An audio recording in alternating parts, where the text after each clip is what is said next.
Ahangaha Mimi kamfotore n'ibi ma kamfotore n'ibi n'iyi salade kamfotore n'iyi salade koma Obama ari gukora biriya oya ntabwo mbishaka Tantine ari koza ibyombo ntabwo bishaka se uritegeka natwe turi gukora salade ujya have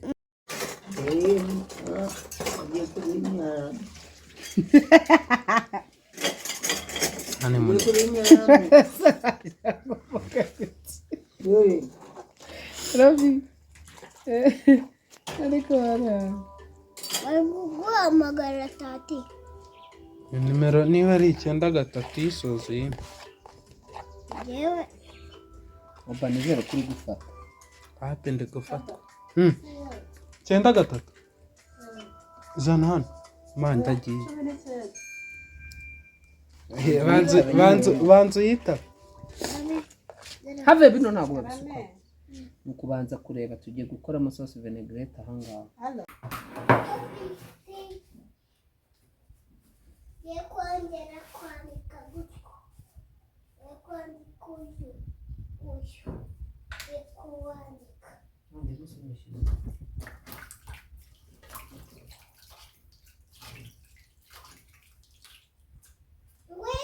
amaso ntagaragara ko umuntu yasamye nabi bisa nabi n'ubusanzwe naho byaba bitagaragara ariko arasa nabi kandi uhagaze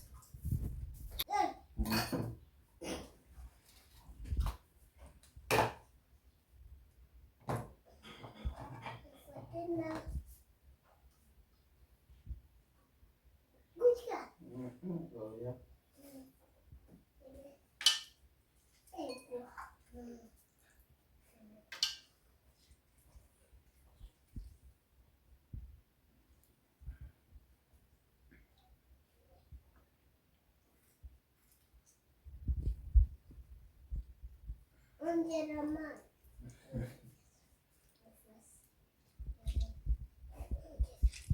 akandi kandike irinde mushaka n'amazi menshi byataye akandi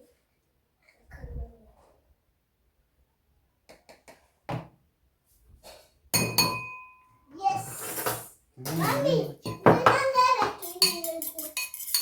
ni muke no uri kumurura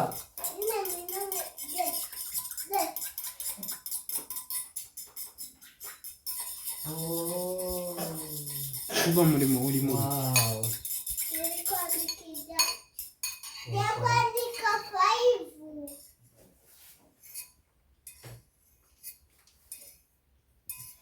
ye kwandika 5 so izi ngizi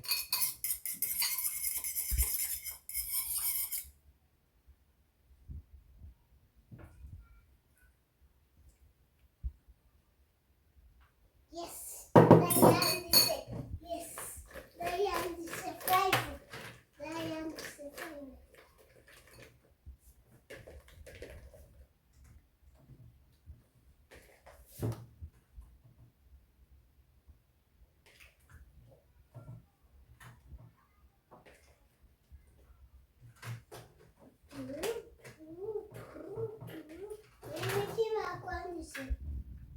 wanditse wanditse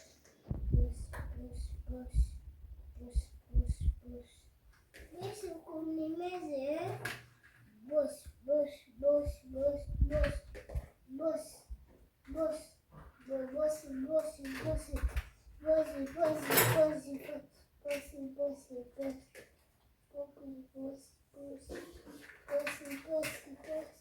I mean that it boss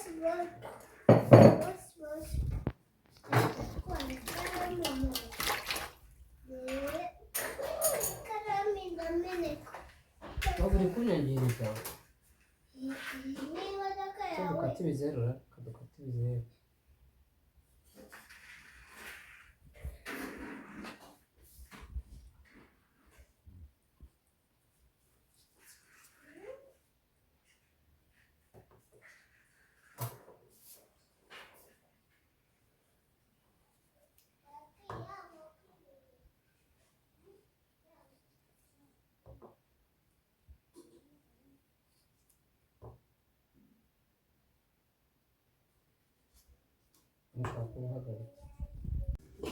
mbega inkoko nziza.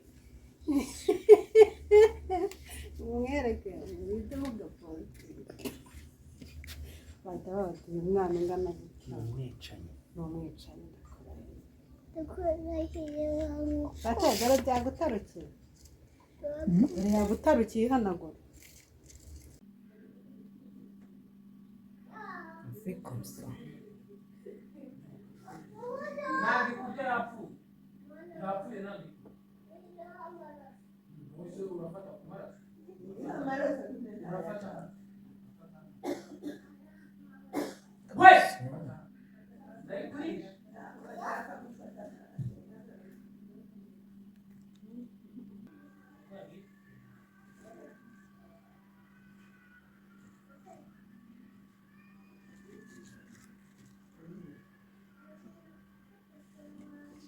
Je ne savais même pas si aujourd'hui c'était Pâques.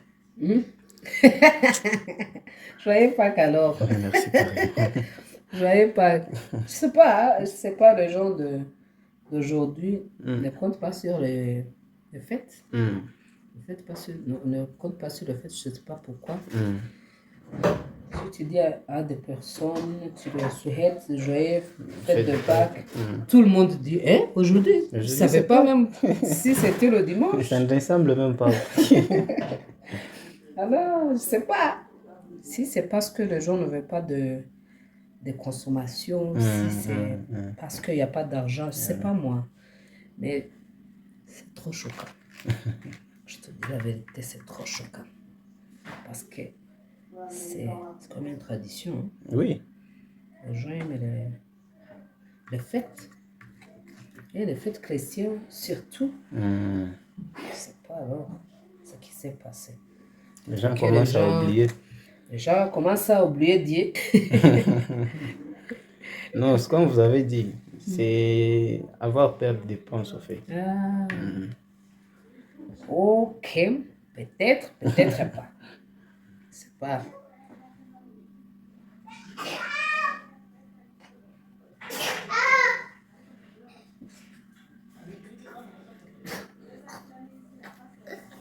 Ibiki mabjo. Mama, uzi ko twayibaze? Nabibaza ya nkoko. Yego. Are you sure?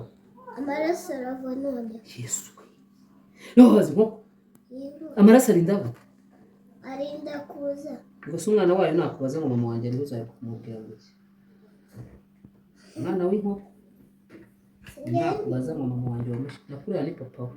Non, vraiment, côté dressage, on va adresser.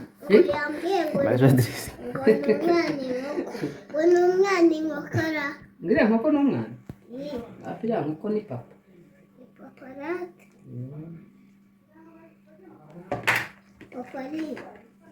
Papa w'inkoko? Papa w'inkoko se? Si we mumaze kubaga se?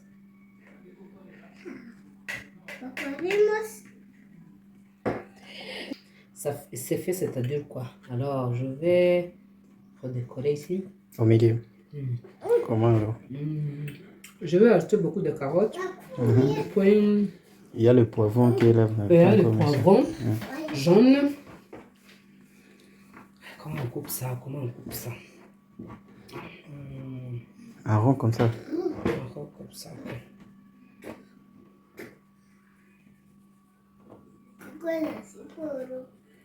Vous êtes un frigo, hein? Comment on appelle ça en français? Quoi ça? Il n'est plus fraîche. Oui, c'est frais. On dit frais. On dit frais.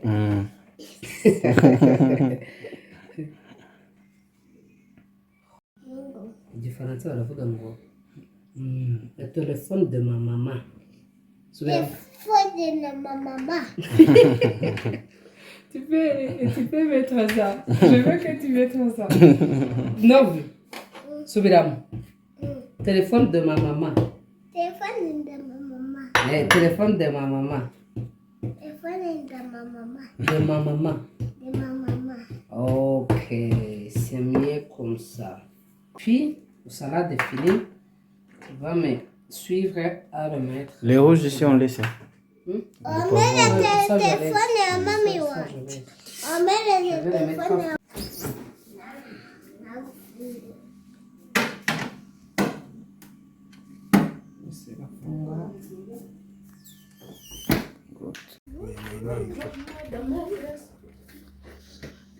Alors, je vais Alors c'est mettre les ingrédients ici. Alors c'est faux. Par exemple, là, nous avons- Juste Bluetooth. Evet. Kaçırayım ona söyle. Si inoza si nyinshi. Iturimerike ni nyinshi, ushobora kuba nyinshi mugahangayika.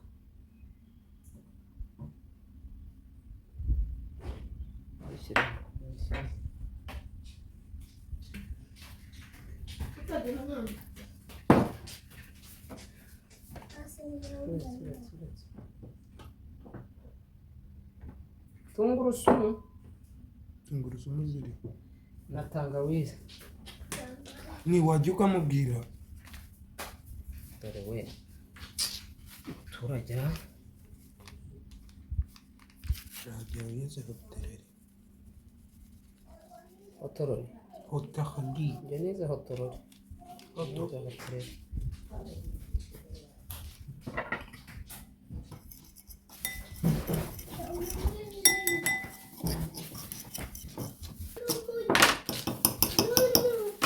dore mazi zijyana baziha Shauba ubwo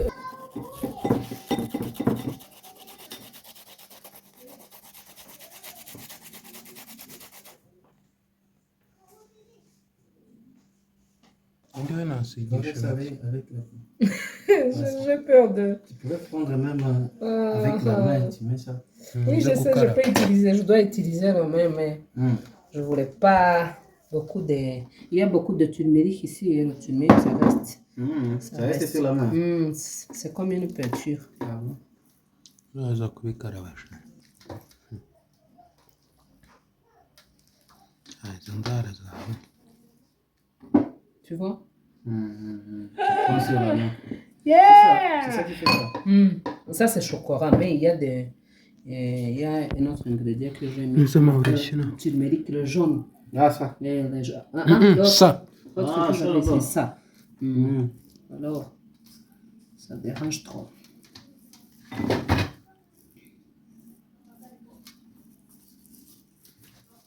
S'il te plaît. C'est ma première fois C'est la première fois. oui, de préparer Le poulet le qui poulet comme ça, mais aussi c'est la première fois que je vais utiliser cooking, pressure cooking. Pressure cooker, I mean, pressure cooker. Ah, pour coucher ça. Et je vais y mettre le poulet. Et puis, je vais attendre. Parce que ça montre que on doit l'utiliser à préparer. ako kaboko I did. nakariya kandi Si ça ne marche pas, je ne sais pas ce que je vais faire. On va le préparer dans une casserole. Après. On va les poulets, on va mettre aussi. Comme ça? aho hagati mu kuboko mu kwaha Je crois que les huiles se peut. Je dois ajouter les huiles. On dit les huiles? Oui. Non, ça va. Tout est bon. Ça va depuis. Le français aussi. C'est ça le problème avec les Français. Oui. Ok, comme ça. Let's hope that it's going to be cooked well. So, I think it's done. It's done. C'est tout comme ça. Et c'est comme ça. Ici, il y a beaucoup d'huile. Oui, et ça va amener beaucoup d'huile naturelle. Turimo gukora cyane igeze da. Ntabwo isafuriya ishobora gupfunduka umwuka wose utarashiramo hariya. So, turagira ngo turebe aho igeze, isigaje iminota 4. Ubwo rero turagira ngo turebe niba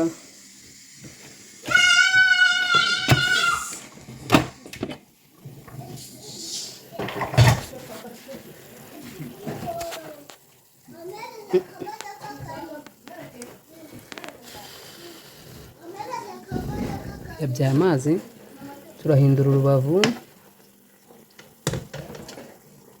tugiye kuyongeraho indi minota 20.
bagire tranquille.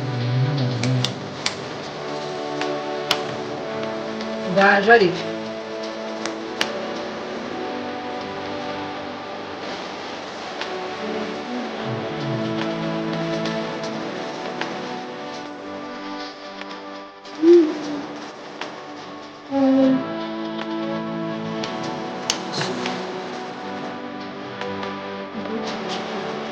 nkurikira hano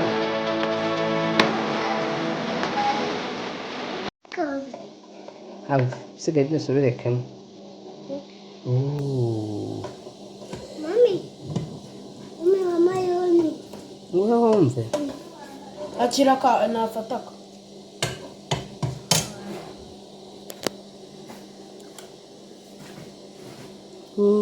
nove umva ko biryoshye.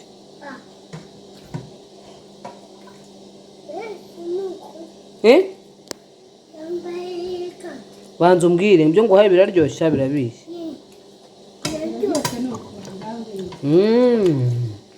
ariko umunyu wabaye muke. Okay. Have.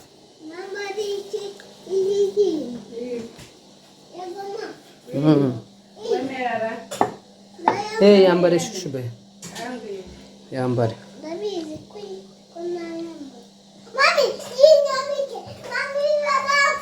Mama ari mu kazi.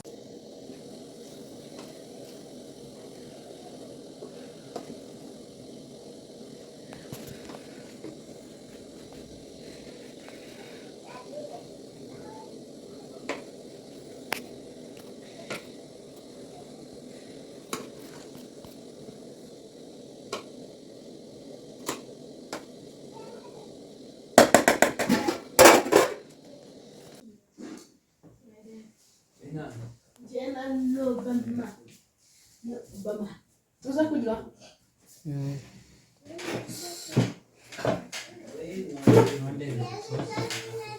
Live source navuga kama koja mu rusenda. Oba, sana marusha.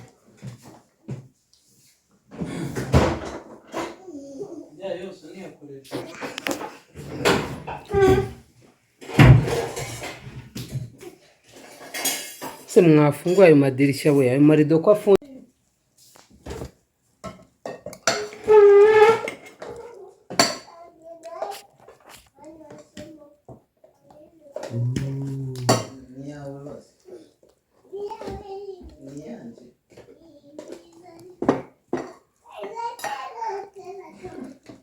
Ntukuzuze cyane, uzuza cyane birago.